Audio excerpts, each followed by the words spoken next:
Oh, I guess gotta somehow match these. So, you gotta shoot and you've got several different cameras from different brands.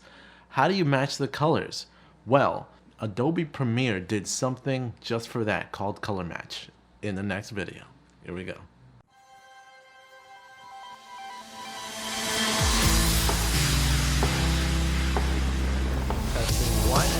Behind you with like the clouds, the sky and everything, and still be able to we've got the Rode video mic. Here we go. M50. What do you guys think?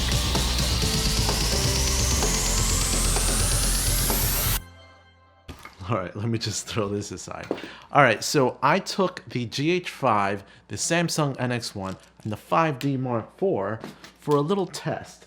I wanted to film the same scene in the same scenario and apply the new feature in Adobe Premiere Pro CC called Color Match, because I've got a shoot coming up and I wanted to make sure that I can get these cameras as close as possible. Now the best thing to do to match your colors is, of course, use cameras of the same brand and, if possible, the same type of cameras on these shoots. But if you don't have that option, or you just happen to jump around like I do because I'm not biased to one brand, then what do? Well, Color Match is introduced just for that.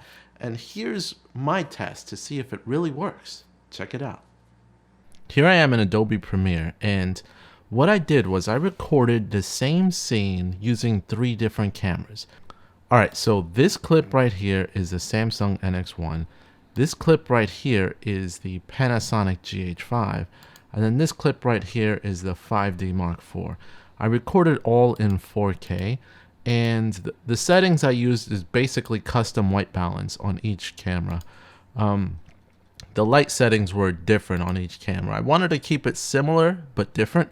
Custom white balance was used with this card on each of the shots, and I wanted to make sure that I could, just let the camera set itself to the white balance of the light, which I had a tungsten light on.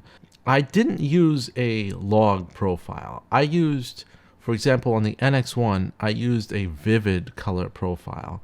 On the Panasonic GH5, I used like 709, and on the 5D Mark IV, I used fine detail.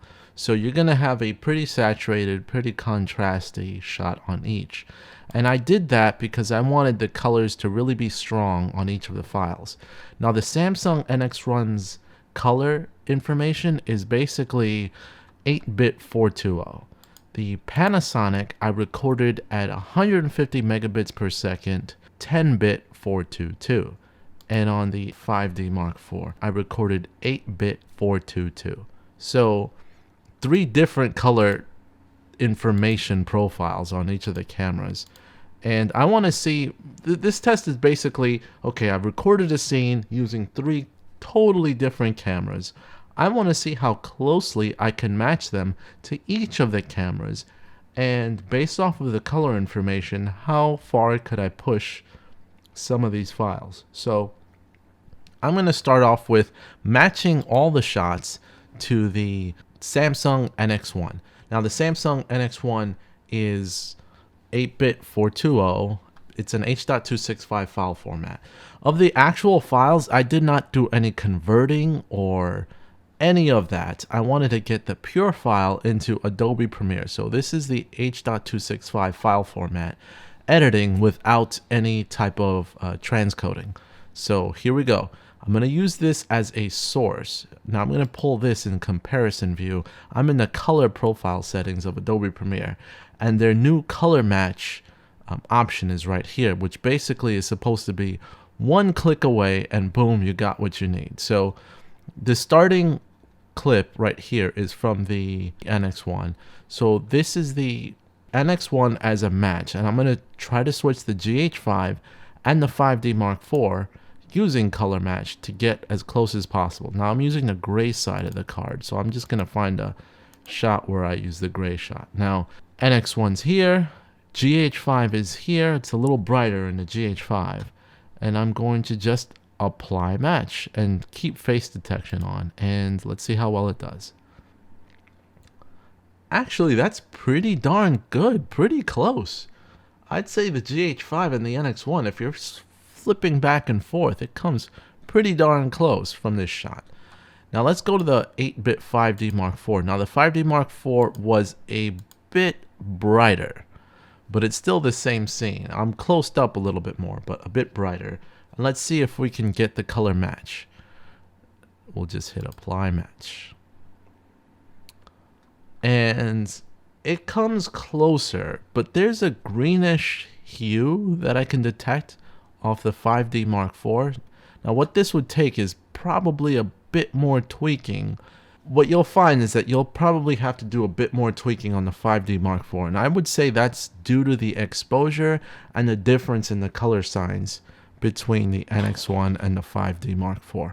So, alright, I'm going to clear all these Lumetri color settings and get it back to standard, and now we're going to try to match the GH5 and see how much we can push the NX1 and the 5D Mark IV to go to that. So it's around 1:53 seconds. Right there, that's a good reference point. So now I'm going to go to the GH5, to the NX1, take this shot, and just apply match. And there you go, almost pretty close. I'd say this is a little slightly different, at least in the door color, but my gosh, this software doesn't do a bad job to give you a really great starting point and to match the colors. And now let's go to the 5D Mark IV, which had the biggest difference in color in the previous test, and apply match. And not bad. It's not that bad. Actually, it's pretty close. Again, the angle is a lot closer, and the brightness was a lot higher. So I'd recommend that when you do this, at least try to get the camera settings when it comes to exposure as close as possible. Just apply the match a little bit there again.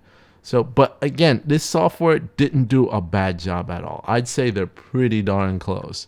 And the fact that you can stretch the 5D Mark IV a little bit more thanks to the 4:2:2 color ratio, it's pretty great. Now we're going to try to have all the cameras match the 5D Mark IV. So let's remove the color adjustment here and the color adjustment here. Alright, so our reference source is going to be the 5D Mark IV. That's a good reference point. Now we're going to go to the NX1 shot and apply the match. Oh, no. Looks like the NX1 was a little bit too orangey. Probably needs to be more on the yellows, but it seemed to have missed the mark on this one. So I'd say you probably need to tweak it a little bit more. Again, it's the 5D Mark IV was stretched way beyond what actually made sense on the other one. So I'd even start hitting in the color correction, probably boost up the colors a little bit on the NX1, and you still get, again, with a couple of tweaks that you could possibly do, you get a pretty close match. Not perfect, but this color match makes it a lot more convenient to get closer. Alright, so now let's move on to the GH5. GH5 and hit. Now remember, GH5 is 10-bit 422, so possibly we can stretch it a little bit more if necessary. Going to color wheels and match and hitting apply match. And there you go, hitting a little bit more. It's, again, slightly different, a little bit more harsher pinks when compared to this. And I don't know why it's missing it slightly.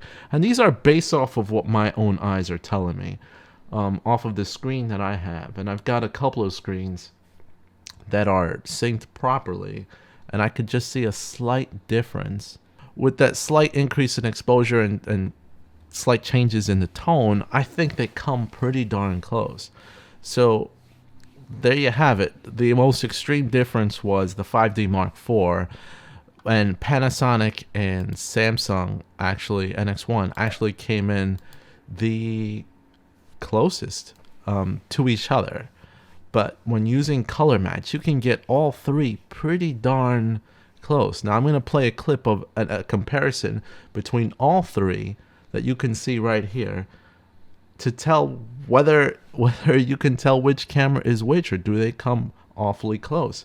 Now that's color match. I'm pretty impressed and thankful that this actually came out. I've got a project coming up where I'm planning to use the 5D Mark IV, NX1, and the GH5 all for the same shoot, and I'm definitely going to use this added feature of color balance.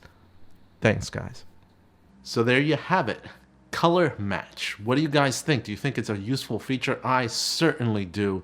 It's not perfect, but it'll save me a heck of a lot of time. Have you guys used it? Let me know in the comments down below. I hope you liked this video. And as always, like, share, and you can make my day if you subscribe today. This is Magnus, and I'm out.